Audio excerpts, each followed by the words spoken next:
speaking of Muhammad Ali, talk to me about living that moment of, when he was Cassius Clay, him winning the title, and all of a sudden he says he's Muhammad Ali, and he's a Muslim, and at the time, being Muslim was something different in America. And Oh, absolutely. yeah. And he was shadowing Malcolm X, and what was that like?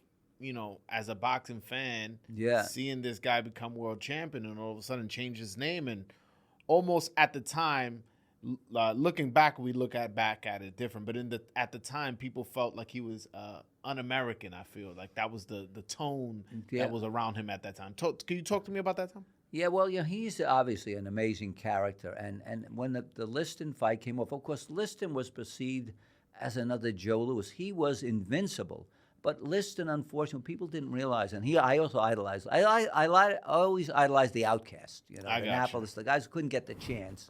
I was big on meritocracy. And Liston turned pro in '53. And if you compare his career to Floyd Patterson was the guy that did, the oceans parted when he went to the shore. And with Liston, the tidal wave came and wiped over him. Floyd turns pro the same time. He's 21. He's the world champ. Liston turns pro in '53. He goes 10 years without getting a title fight. Yeah. And he beats every contender, blows them out on the way of Foley and Machin and Cleveland Williams, Nino Valdez, you name it, Wayne Bethea. And Patterson's there fighting a guy like Rademacher, who never even had a pro fight, handpicking his guys, making $250,000. Liston's fighting for 10.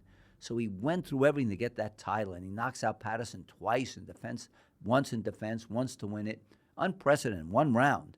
And nobody gave then Cassius Clay a chance. He was perceived as not as a gimmick so much. He was the Olympic champ, but a guy was a fresh face. He was clever. He was witty. He was bombastic. He was a gold medalist too. Gold medal, right? Yeah. Great sell, but against Liston, this guy, no way on earth did he have a chance. And when he starts winning, I'm listening on the radio, and the tide turned, and as he's winning, Liston he's bleeding. He's cut under his eyes. And then there was a round where Ali or Clay, he had there was some liniment got in his eyes and he couldn't see. Now Liston's going to kill him, but he legitimately beat him in the first fight. And then again to announce this is the '60s again. We were starting to change, but we hadn't gotten to the radicalization that he's a black Muslim. It'd be like Jackie Robinson signing with the Dodgers and announcing the next day, "I just want to announce to you that I'm a communist." It would be. It was like that level of that. Yes, or I'm a homosexual, saying, Okay. What, and then go on to play, Okay. Inconceivable. But I always had a theory that Ali, Nat Fleischer, who he admired and was like Mr. Boxing, whether it was deserved or not, rated Jack Johnson as the #1 heavyweight of all time. One of the few people that ever did. Okay. And he was living in the past. I mean, he ignored everyone. Never put Ali in the top 10. But Robinson was number 6, and other guys fought in 1890 were number 2. But having said that, I think it imprinted on Ali about Jack Johnson. He was ostracized. He married a white prostitute. He was taken. They convicted him of the Mann Act. Incredible racism against Johnson. We're talking 1907, 1908, 1910. And in some way, I think Ali, he felt himself the incarnation. If he had gone with a white woman, it really was, at that point, it might have been controversial, but you were not going to be thrown out of society because of it at that stage of the game.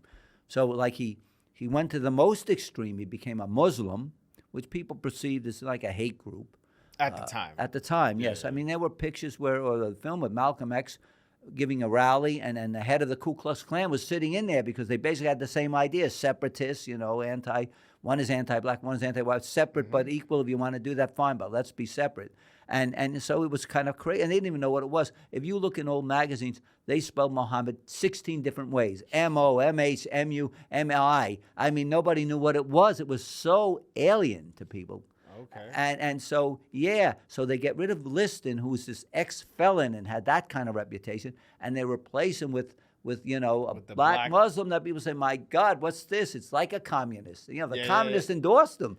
I said, oh, my God. So he does that, but he was so charming. He's had a lot of racist things when he was there, and it was, whether it was justified or not, you could see this. He had a lot of anger in him, and he had a lot of fury that he was speaking on behalf of maybe a lot of people who couldn't speak. But he was so compelling as a personality. But I'll tell you, the original incarnation, there was a lot of alienation, obviously. When he won the title, if you recall, after the Patterson fight, he sort of self-exiled himself. The next fights were in England and in Germany. He comes back and fights. Then the draft situation comes back. But by the time he comes back, there's a book, The Greening of America. But before we get to that, what was your opinion on him being stripped of his title for not participating in the war? What was your opinion at the time, and now looking back, what's your opinion on it? Well, it's interesting because all of the organizations, in retrospect, the WCC said we didn't strip him, but they really did.